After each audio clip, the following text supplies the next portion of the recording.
Les questions de l'immigration et de la place de l'islam occupent un espace récurrent dans l'actualité et dans le débat politique. Quand certains dissocient ces deux thèmes, d'autres les conçoivent comme des enjeux directement liés. Quelle est donc la nature exacte des interactions entre les flux migratoires et la présence musulmane sur le territoire français? Il convient d'abord de partir d'un constat évident, résumé de manière claire par la démographe Michèle Tribala. En France, la presque totalité des musulmans sont des immigrés ou des enfants d'immigrés. Le développement de l'islam y est donc lié à l'immigration étrangère.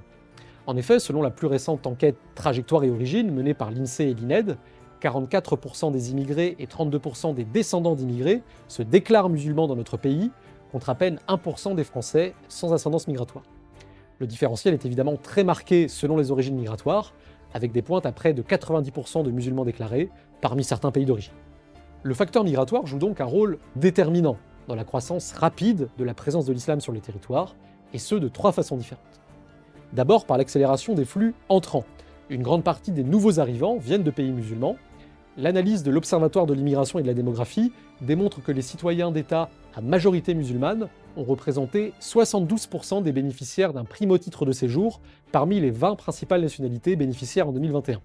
Le Maroc, l'Algérie et la Tunisie en occupent le podium de manière constante au cours des dernières années.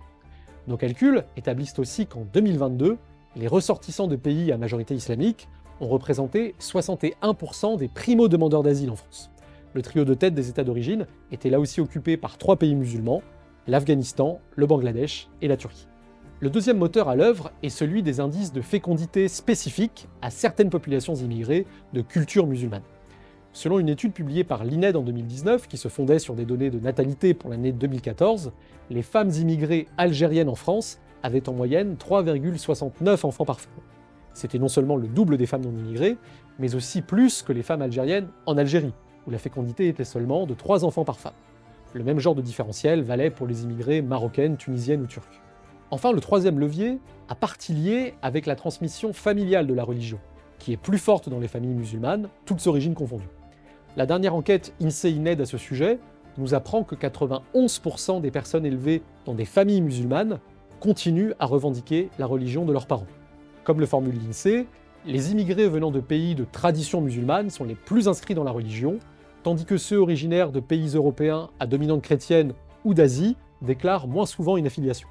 Outre son implication quantitative sur la démographie musulmane, l'impact multidimensionnel des flux migratoires emporte en effet des conséquences qualitatives sur la nature des pratiques religieuses qui lui sont associées.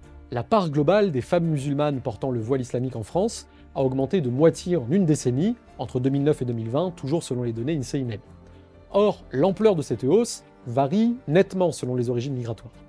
Ainsi, le pourcentage d'immigrés subsahariennes musulmanes qui portent le voile a-t-il plus que doublé sur la période. L'interaction entre ce constat et celui de l'islamisation rapide des sociétés sahéliennes apparaît évident.